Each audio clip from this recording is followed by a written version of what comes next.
Hello students. आज की class में हम देखने जा रहे हैं टाइप्स ऑफ राइजर्स। तो position of riser with respect to casting, दो टाइप के राइजर होते हैं। पहला होता है हमारा टॉप राइजर और दूसरा होता है साइड राइजर। सबसे पहले हम टॉप राइजर की बात करते हैं। तो टॉप राइजर हमारा मोल्ड कैविटी के टॉप पे प्लेस किया जाता है। ये हमारा मोल्ड कैविटी हो गया और ये हमारा राइजर हो गया, जो कि मोल्ड कैविटी के टॉप पोजीशन पे, टॉप पे प्लेस किया जाता है। इसमें हम देख सकते हैं कि ये जो डाया होता है उसे हम डी कहते हैं, स्मॉल डी, और जो हाइट होती है उसे हम स्मॉल एच कहते हैं। तो सबसे पहले हमें ये देखना है कि टॉप राइजर का इंपॉर्टेंस क्या है। टॉप राइजर में जैसे ही हमारा नीचे से मोल्टेन मेटल फिल होता है तो ये ऊपर की तरफ जाता है। इसमें जो सॉलिडिफिकेशन का एरिया होता है वो कम होता है।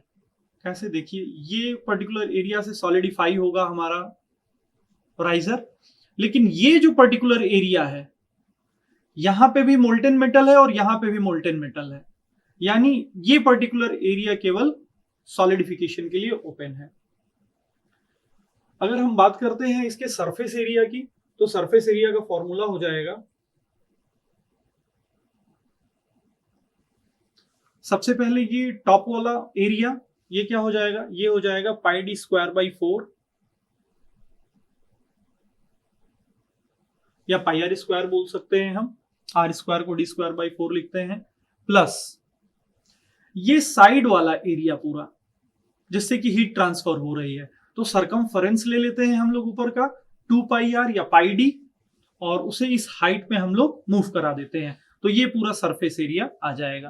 तो इसे हम लोग लिख सकते हैं पाई डी एच, इसे हम 2 पाई आर एच भी कह सकते हैं। तो सरफेस एरिया का इंपॉर्टेंस इसलिए है क्योंकि जो हमारा मोल्ड कैविटी है, ये हम हमेशा ये कोशिश करते हैं कि जो हमारा मोल्ड कैविटी है ये पहले सॉलिडिफाई हो और हमारा राइजर बाद में सॉलिडिफाई हो। तभी तो राइजर हमारे मोल्टेन मेटल को यहां पे भेज पाएगा कंपनसेशन के लिए, लिक्विड श्रिंकेज और सॉलिडिफिकेशन श्रिंकेज को कंपनसेट करने के लिए। यानी जो हमारा कास्टिंग है वो पहले सॉलिडिफाई होना चाहिए।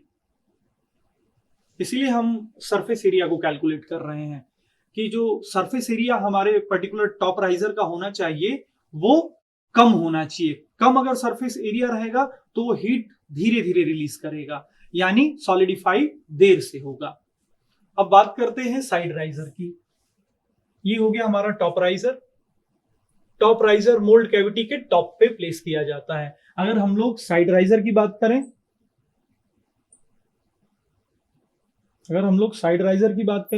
तो साइड राइजर हमारे मोल्ड कैविटी के साइड में प्लेस किया जाता है। देखिए, ये हमारी मोल्ड कैविटी हो गई और ये हमारा साइड राइजर हो गया। तो ये क्या हो गया, ये हमारी मोल्ड कैविटी,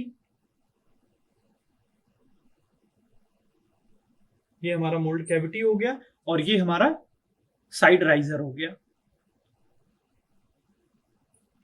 अब इसमें हम लोग ध्यान से देखेंगे कि सरफेस एरिया जो है इस पर्टिकुलर साइड राइजर का वो कितना है। तो देखिए, अगर हम लोग कंपेयर करें टॉप राइजर से साइड राइजर को, तो साइड राइजर में ये वाला जो सेक्शन है ये हीट ट्रांसफर में पार्टिसिपेट नहीं कर रहा था, लेकिन यहां पे ये वाला पोर्शन हीट ट्रांसफर में पार्टिसिपेट करेगा। तो यहां से हमारा मोल्टेन मेटल जाता है। सबसे पहले मोल्ड कैविटी फिल होती है, हमारी मोल्ड कैविटी फिल हो जाती है और यहीं से मोल्टेन मेटल हमारा इस पर्टिकुलर साइड राइजर को भी फिल करता है। तो ये एरिया इतना कम होता है कि इसको हम लोग नेग्लेक्ट कर देते हैं सरफेस एरिया कैलकुलेशंस में। यानी हीट ट्रांसफर यहाँ पे देखिए इस प्रकार से हो रहा है, इस बॉटम वाले सरफेस एरिया से भी हीट ट्रांसफर हो रहा है, यानी साइड राइजर में ज्यादा हीट ट्रांसफर हो रहा है। इसका मतलब ये है कि ये जल्दी सॉलिडिफाई हो जाएगा, और राइजर के केस में हम ऐसा नहीं चाहते हैं। राइजर के केस में हम चाहते हैं कि वो देर से सॉलिडिफाई हो। जितना देर से सॉलिडिफाई होगा उतना अच्छे से, उतने आराम से वो मोल्टेन मेटल को हमारे लिक्विड श्रिंकेज और सॉलिडिफिकेशन श्रिंकेज को कंपनसेट करने के लिए काम कर पाएगा। तो चलिए सरफेस एरिया हम लोग कैलकुलेट कर लेते हैं साइड राइजर का। तो साइड राइजर का हमारे सरफेस एरिया हो जाएगा, ऐसे का मतलब सरफेस एरिया। तो देखिए यहां पे ये टॉप हो गया और ये बॉटम वाला सेक्शन हो गया।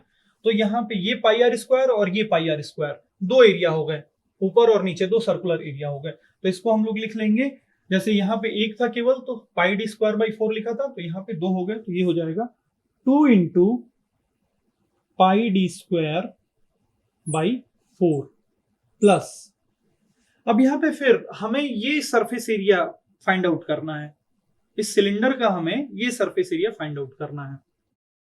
तो ये कितना, एक बार हम इसका सरकमफरेंस लेंगे जो कि 2 पाई आर या पाई डी होता है, उसे हम लोग इस हाइट में घुमा देंगे। तो ये हमारा हाइट h हो गया और ये डाया स्मॉल d हो गया। ठीक है, तो इसे हम लोगों ने इस हाइट h में मूव करा दिया। तो फिर हम लोगों ने क्या प्राप्त किया, पाई डी एच। अब हम लोग देख सकते हैं सरफेस एरिया की वैल्यू टॉप राइजर में कम है, सरफेस एरिया की वैल्यू साइड राइजर में ज्यादा है। इसका मतलब जो साइड राइजर है वो जल्दी सॉलिडिफाई हो जाएगा टॉप राइजर के कंपैरिजन में।